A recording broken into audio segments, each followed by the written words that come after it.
Páscoa! Desculpa, eu acabei virando as coisas de cabeça pra baixo.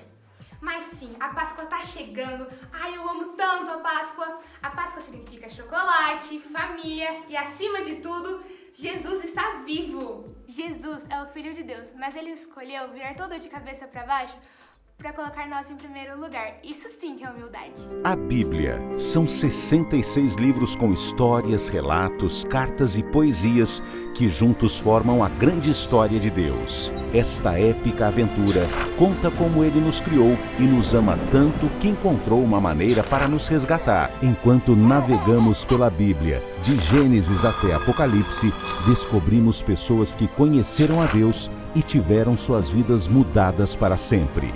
E agora, vamos ouvir mais uma incrível história. Boa noite, crianças! Sejam bem-vindos a mais um grande grupo. Bom, esse mês nós estamos falando sobre a grande história de Deus. Se você estava por aqui na semana passada, você deve se lembrar que nós começamos a falar sobre Jesus e os líderes religiosos.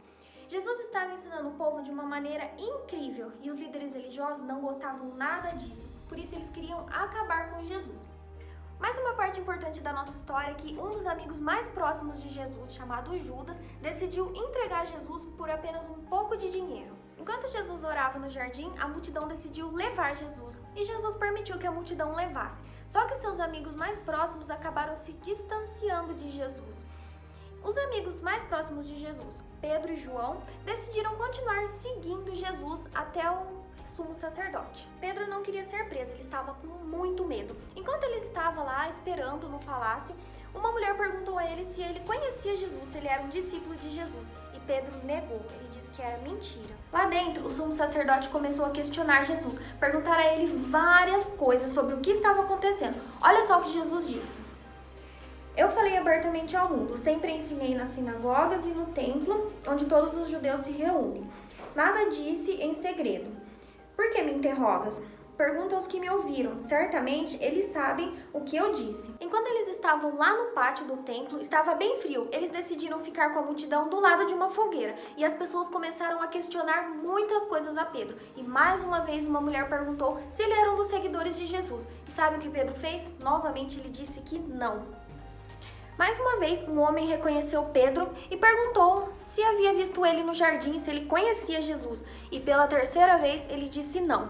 Então, ele ouviu um galo cantando e ele se lembrou do que Jesus havia dito, que quando ele negasse Jesus 3 vezes, um galo cantaria. Então, Pedro lembrou que ele havia negado Jesus 3 vezes. Quando Jesus chegou até Pilatos, o rei Pilatos, ele começou a questionar várias coisas sobre Jesus. E o povo também. Ele queria saber o que Jesus estava fazendo lá, porque Jesus não era nenhum criminoso. Jesus não tinha cometido crimes. E ele pensou até em libertar Jesus, pensando na história da Páscoa. Mas a multidão não queria deixar Jesus ir embora. Então Pilatos decidiu ceder o que a multidão estava pedindo e entregou Jesus. Então eles colocaram uma coroa de espinho em Jesus, uma túnica e o levaram para uma colina bem longe da cidade. A multidão estava enfurecida e queriam muito matar Jesus. Então a multidão pregou Jesus na cruz em um lugar bem alto. A mãe de Jesus, Maria Madalena e João estavam lá. Quando Jesus viu que sua mãe estava lá, ele chamou João e pediu para que João cuidasse dela. Jesus estava pregado na cruz e ele sabia que era o final. Então ele disse as suas últimas palavras: está consumado. Então ele virou a cabeça e morreu. Depois que Jesus morreu, eles levaram o corpo de Jesus para um túmulo. Maria Madalena, sua mãe, foi correndo com ele até o final, até o túmulo. E então quando eles chegaram lá, eles colocaram Jesus lá dentro e colocaram uma pedra bem grande para tapar o buraco. No domingo seguinte, Maria saiu correndo para ir atrás onde os discípulos estavam hospedados. Ela chegou para Pedro e João e disse que o corpo de Jesus não estava mais lá, que alguém havia roubado. Então, eles desceram correndo para ver o que tinha acontecido e quando eles chegaram lá, eles encontraram apenas os panos. Jesus não estava lá. Pedro e João voltaram correndo lá para casa para ver o que havia acontecido e para continuar pensando, entendendo o que aconteceu. Maria ficou para trás. Ela sentou lá perto do túmulo e começou a chorar. Quando ela olhou, ela viu 2 anjos sentados ali. Então eles perguntaram a Maria por que ela estava chorando. E olha só o que está escrito na Bíblia.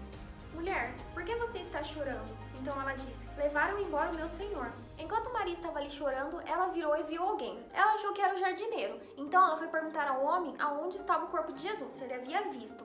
Enquanto ela estava chorando e foi perguntar, ele disse, Maria. Isso foi o suficiente. Quando ela se virou e viu que era Jesus, ela gritou, Mestre! E ele estava vivo. Então ela correu para abraçar Jesus. Então ele se virou e disse, Não me segure, pois ainda não voltei para o Pai. Vá, porém, a meus irmãos e diga a eles: estou voltando para o meu Pai e o Pai de vocês, para o meu Deus e o Deus de vocês. Então Maria correu para voltar aos discípulos e contar a melhor notícia de todas: Ele está vivo. Jesus morreu por nós e por isso nós podemos ter a vida eterna hoje. E essa é a melhor notícia de todos os tempos. A nossa virtude desse mês é humildade. Colocar os outros em primeiro lugar, abrindo mão do que você acha que merece. Colocar em primeiro lugar custou tudo a Jesus. Ele estava disposto a morrer por nós, para que possamos ser perdoados e que tivéssemos um relacionamento com Deus para sempre. Deus é perfeito e nós não. Nós erramos, nós pecamos e esses pecados nos afastam de Deus. Desde que o pecado entrou no mundo, esse foi nosso maior problema, mas Deus tem um plano de nos aproximar dele de novo. Jesus, que nunca pecou, pagou pelos nossos pecados lá na cruz. Quando nós depositamos nossa confiança em Jesus, podemos viver para sempre, porque Ele morreu e nós podemos viver. Alguns de vocês já devem ter confiança em Jesus. Alguns devem estar pensando sobre isso. Se você tiver alguma dúvida ou perguntando o que é confiar em Jesus, só chegar e perguntar. Algum responsável que confie em Jesus. E a nossa ideia principal dessa semana é: Jesus nos colocou em primeiro lugar. Repitam comigo: Jesus nos colocou em primeiro lugar. E é isso, até a próxima semana!